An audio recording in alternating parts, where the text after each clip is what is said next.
Madhavan Menon, MD at Thomas Cook, joins in to talk about the earnings as well as the recent acquisition. Madhavan, hi. You've clocked an impressive set of numbers this quarter, a good 70% jump in profits. Will you be able to maintain this kind of growth?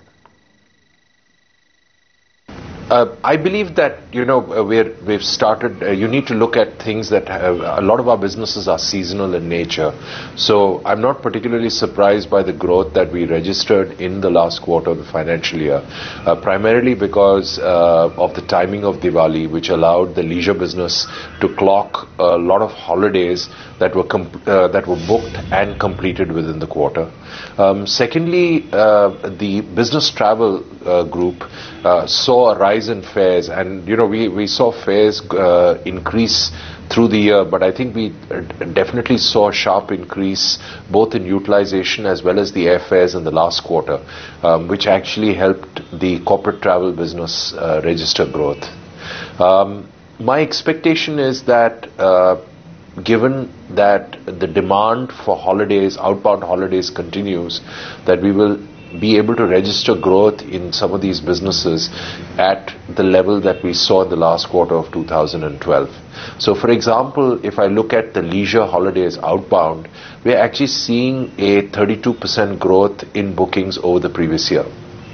I'm also glad to report that we have 10,000 bookings in our pocket as we talk today.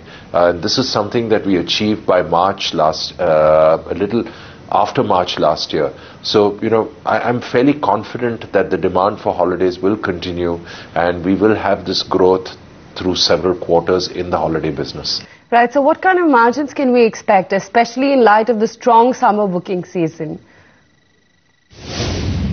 So, I expect margins to be steady. I don't expect margins to drop.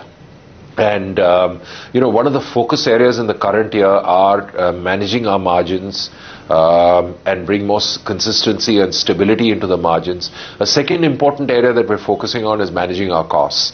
And, I'm pretty sure that as we implement both technology as well as productivity measures, the organization will actually see cost benefits driving through by at least the third quarter. And congratulations, Madhavan, on the deal with IKEA. Start off by telling us what most investors are curious to know. Why a travel company has bought a stake in an HR services firm? We believe that IKEA in the long term will generate value for the shareholders. In this case, it will be Thomas Cook and the Fairfax Financial Holdings and Fairbridge Capital. My expectation is that it is not out of line with the Fairfax Group's philosophy, and we have just aligned with that. I want to emphasize a second point, that we have no intention of integrating IKEA into Thomas Cook. It will operate as a separate entity. We are investing in the management team, and this is a long-term investment. We expect the returns to be delivered by the management team led by Ajit Isaac over a period of time. So are you looking at any fundraising plans for funding this deal? What is the current cash level that you have on your books? Well, essentially we are going to fund it from our internal accruals. And over the next couple of weeks we will define our plans around this. So while it may be premature on my part to announce those things at the moment, but please be rest assured that over the next couple of weeks we will make several announcements.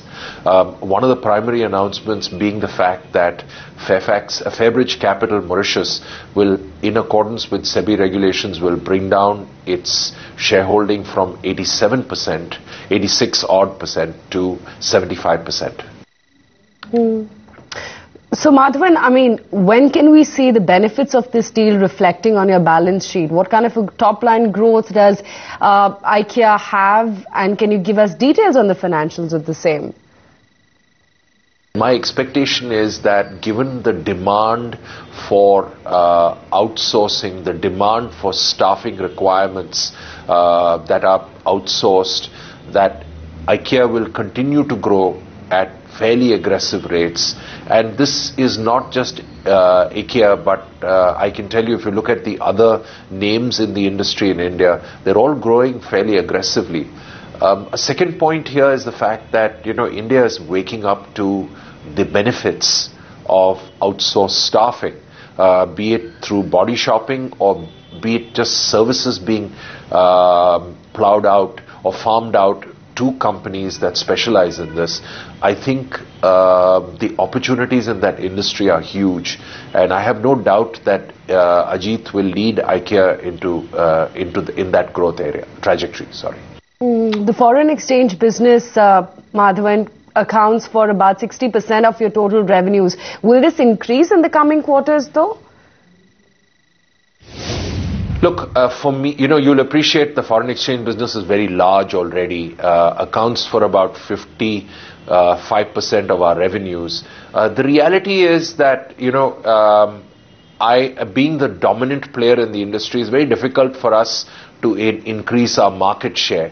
But having said that, we are focusing on improving margins, improving productivity. And my expectation is that from a bottom line point of view, foreign exchange will continue to grow in its contribution to Thomas Cook's bottom line. And, and you will appreciate the fact that our business is entirely dependent on what the exchange rate of the rupee is. And, I don't want to speculate as to what the rupee will be, because I'm not even sure the RBI would want to speculate where the value of the rupee will be in the coming months. Madhavan, good chatting with you. Appreciate you taking the time out and getting us clarity on what the new acquisition brings on board and, of course, the earnings as well.